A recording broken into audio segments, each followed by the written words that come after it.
Up next on The Reveal. He basically takes pride in telling sodomites and lesbians that he doesn't do work with us. Businesses in Georgia refusing to work with customers because of their sexual orientation. Is this legal in Georgia?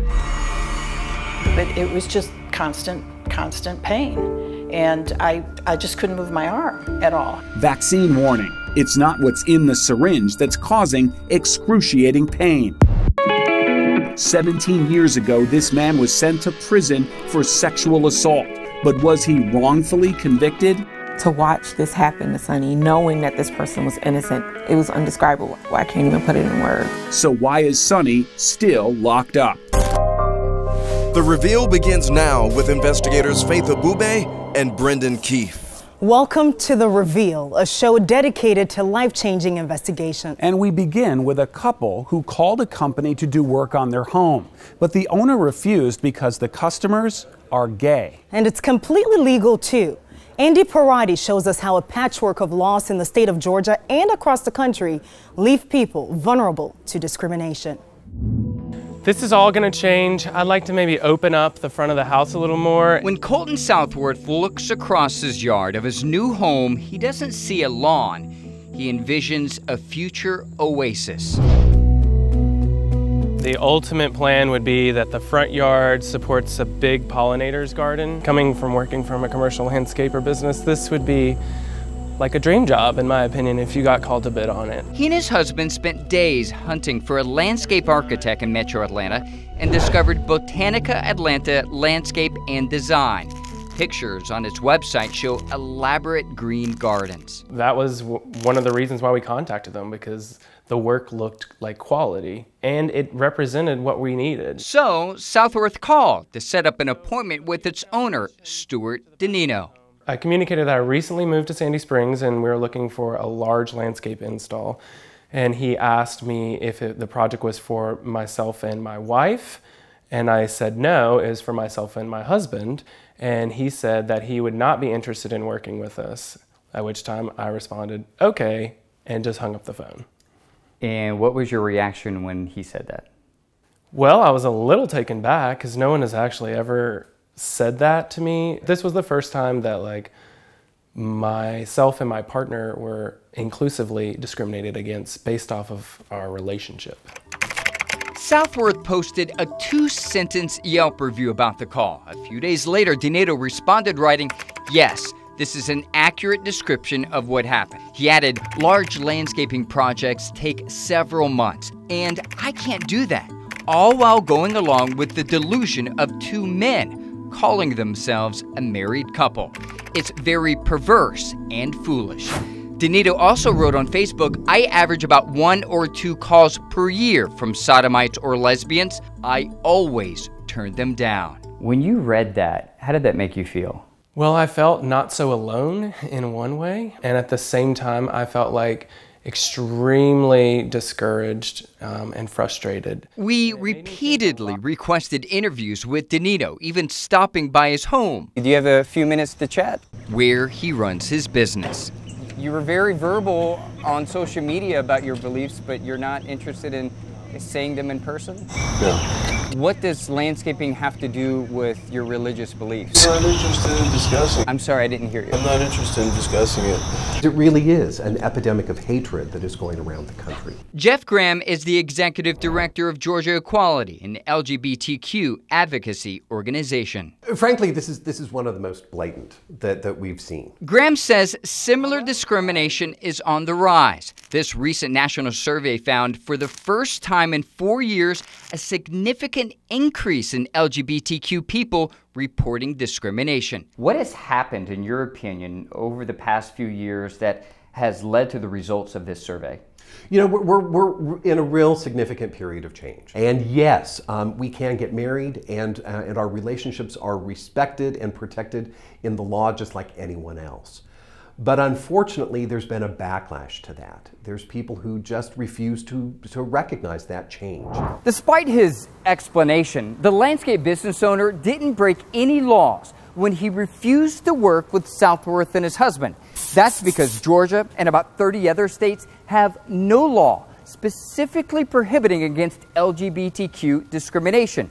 That means it's completely legal to fire or refuse to serve someone based on their sexual orientation here. Cities can pass their own ordinances specifically prohibiting against discrimination, but Atlanta is the only city in Georgia with one. It may not apply to Danito, though, because he operates his business out of Chamblee, and Southworth also lives out of Atlanta's city limits. It is not right that some folks, depending upon where they live, are protected against discrimination, but if they travel someplace else, like to the state of Georgia, to do business or to visit, or frankly to relocate, they're not going to be protected. This is like a traditional hydrangea. A patchwork of laws putting families at risk of legal discrimination. It's alarming how real the situation is when it happens to you. It's still like something we live with daily. Andy, how does this case relate to that Supreme Court decision that sided with the Colorado baker in refusing to bake a cake for a gay couple's wedding? Well, these are very similar cases. Both were small business owners who refused to work with gay couples because of their religious beliefs. Now, earlier this summer, the Supreme Court ruled in favor of that Colorado cake maker, saying that the state was too hostile towards his beliefs. But they did not make a decision saying that people can exempt themselves from anti-discrimination laws because of their beliefs. And what's interesting is there's no federal law addressing this either. That's right. It's a state-by-state issue, meaning some people are protected, but others, like people here in Georgia, are not. Coming up on The Reveal, on the heels of one of the deadliest flu seasons on record, there's another concern you need to know about. So we really are dealing with potentially a public health crisis. If you have a news tip or a comment on one of our investigations, email us at thereveal@11alive.com. Close to 80,000 people died last year from the flu, which is why doctors urge everyone to get the vaccine. But before you roll up your sleeve, think about who is giving you that shot. Cerva, until 2015, had you ever heard that word? Nope, not ever. And chances are you haven't heard of Cerva either. It stands for shoulder injury related to vaccine administration. It can happen when someone gives a shot wrong, perhaps too high on the arm or too deep. It was just constant pain. I can't get my arm around. I couldn't lift my arm up. I couldn't sleep on my left side. Everything was painful. But for years, her doctors refused to believe her shot had anything to do with it. This is all my doctor's visits. Okay. Most of them. When Susan Weber complained, they ordered her cortisone shots and physical therapy, none of which worked. In frustration, she went online to search for a cause. What she found was attorney Leah Durant. And what did she say? I feel your pain. And it was, look at me. I mean, she'd been through it too. Because what almost brought Weber to tears wasn't the pain of her experience, but the struggle to find someone that understood. Somebody knew what was going on and could help me. Weber ended up having surgery for a torn rotator cuff and received a settlement through the Vaccine Injury Compensation Program, a federal fund that removes all liability from the pharmaceutical companies that make the vaccines and the people who administer them. The fund was originally set up to calm fears about the side effects of the actual vaccines, but last year, half of all petitions filed were for Cerva, a side effect of how the vaccines are given. So we really are dealing with potentially a public health crisis. I mean, the numbers really are staggering. In the past 3 years, the fund has paid out $2.4 million on Cerva claims in Georgia, and only a third of the petitions I found have been resolved. Nationally, the payout jumps to $20 million last year alone. Most of those are settlements. That means no one has ruled on whether the shot itself caused the injury. But Durant says clients take a settlement since a backlog in cases means new petitions won't get a hearing until next year. HHS just does not seem to have the capability to handle the onslaught of cases. But for all the time and money spent, the 11 Alive investigators learned no one is going back to alert the person who gave the shot or require additional training to prevent this same mistake from happening again. Health and Human Services says even if they wanted to, they don't track that kind of information. They say that's the responsibility of the CDC. And while no one here would talk with us on camera, in a written statement, they did say that no one here is trying to track or retrain the people who give those shots either. And I think, unfortunately, what we're finding is that a number of these individuals who administer shots just don't have the training, and many of them just are not even aware that these kinds of severe injuries and reactions can occur. In Georgia, anyone can give a shot. Subcutaneous injections are administered into the fatty tissue, under the dermis, and over the muscle tissue. The CDC has a training video to show you how. Boards that regulate doctors, nurses, and pharmacists all have training requirements. Still, a preliminary study of shoulder problems reported to the CDC after the flu shot found 40% were given at a pharmacy. A third of the shots were given at a doctor's office or hospital. Do you know what kind of person gave you a shot? Was it a registered nurse? I don't think so. Okay. I think it was a technician of some sort. In Georgia, technicians and medical assistants are not regulated, and they can give shots as long as a doctor is somewhere in the building. State law leaves it up to those medical professionals to make sure they are properly trained. Would you be okay if the person who had administered your shot was given some kind of notification that they gave it incorrectly? Sure. The CDC did say it had launched 2 studies to look for ways to reduce injuries, but Durant believes that is still short-sighted. I mean, without truly educating the vaccine administrators, this is a situation that will never be resolved. Naturally, after watching that, people at home are probably wondering, is it still safe to get the flu shot? Absolutely. Doctors would argue that in this case, the benefits definitely outweigh the risks. The key is just to know about CERVA in case it happens to you. I actually got a vaccine just a few weeks before my son was born, and all of a sudden I found I couldn't hold him and a baby bottle at the same time. I had no idea why my arm was aching. It took nearly 3 years for the pain to go away, and it wasn't until I was researching this story that I had any clue as to perhaps why. So we really need more education all the way around on this issue. Rebecca, it's not like you can interview the person who's giving you the shot before they give it to you. So how can you protect yourself from this? One suggestion given to me was simply put your arm over your shoulder. That way it can't be given too high if they won't let you do that. Simply make sure you're at the same level. If the person giving the shot is sitting, you need to be sitting. If they're standing, make sure you're standing. Coming up on The Reveal, new DNA evidence suggests a man has been locked away for 17 years for a crime he did not commit.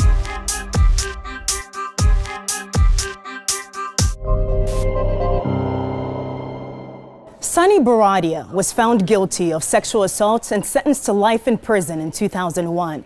But newly tested DNA evidence suggests someone else could be connected to the crime.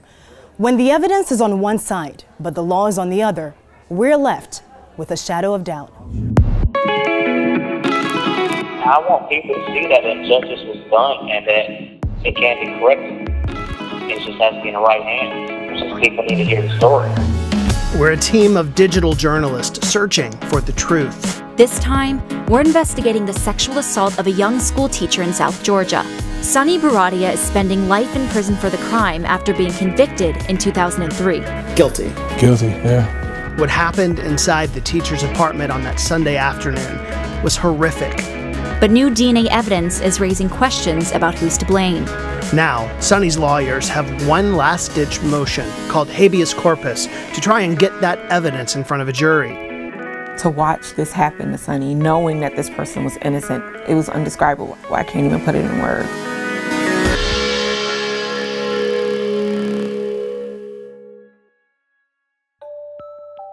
While some people only serve 1 year for a sexual assault, Sunny Baradia got the max.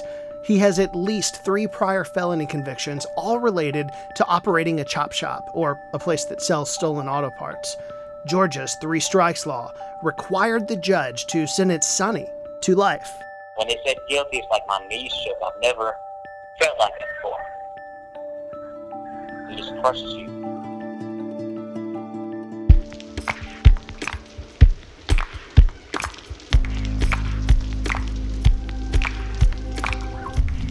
We went back to the Savannah area to find Sunny's original attorney. Hey, Caleb. I'm Jeremy. Hey, how you doing? Good, good. Caleb Banks is where this case starts and may end. If a judge rules that Mr. Banks' legal representation of Sonny is the reason a jury found him guilty, Sonny gets a new trial. We asked Banks why he believes the jury convicted Sonny. The victim was confident that the man on the stand, Sonny Baradia, was the man who attacked her. Never wavered. She didn't cry or boo-hoo or turn away or anything like that. She was pretty straightforward. On the stand, the victim clearly identified the distinct blue, white, and black batting gloves, similar to these, that her attacker wore. I didn't know to have the gloves or anything else tested for DNA. I thought you needed some bodily fluids for DNA. Investigators, however, did look for sources of DNA at the crime scene, but found none. They didn't test the gloves either. Nearly a decade later, Sonny's new attorney ran unidentified DNA found on the gloves through a criminal database. The results were shocking. Here is that official test result. DNA data from evidence in these cases has been matched to the following convicted offender: Sterling Flint. Not only is the DNA not Sonny's, but it belongs to the man who testified against him, his co-defendant, Sterling Flint. No jury has ever seen this scientific evidence. Instead, they made their decision based in testimony. Jury foreman Ainsley Aris told us he was confident in the guilty verdict. Guilty. Guilty, yeah. It seemed pretty clear, yeah, beyond a reasonable doubt for us that it was him. But what we were about to tell him would shake his confidence. Someone thought to test the gloves, and the DNA matched to someone else, not the man who was convicted, but to a man named Sterling Flint, who testified against Sonny. Wow, just hearing what you guys told me now, that's quite shocking. That's, you know, something needs to be done about that. Yeah, that's alarming. Wow. We're supposed to have the best justice system in the world, and that's, you know, it's flawed, I would say, most definitely. And again, if that is the case, then a jury needs to see that. 11 Alive's Jeremy Campbell joins us now. Now, Jeremy, the DNA evidence points to it being someone else, and the jury foreman told you that would have changed his mind. So why is Sonny Baradia still behind bars? Even though the DNA evidence points to another man, that evidence has never been seen by any jury. That's because when Sonny Baradia's attorney took it to an appeals court, the judge said this should have been brought up in the original trial. He denied the appeal, and that's where we are today. So is his attorney planning to try this again? His attorney is Holly Pearson, and she is pursuing a habeas corpus case. That is a heavy lift, but she does have a track record of winning these types of cases. She has been preparing for this for the past year, and she says that she's convinced that Sonny Baradia is innocent. If you have a news tip or a comment on one of our investigations, email us at thereveal@11alive.com. Next week on The Reveal, a Georgia trooper hunts down his own family using a police database. The state gave you a gun and trained you how to use it, and here you are writing down, "I want to put a bullet in my son's head." These words were spoken or written in anger. Will he lose more than just his job? You've been watching The Reveal, a show fueled by investigations that make an impact. We'll see you next week for The Reveal.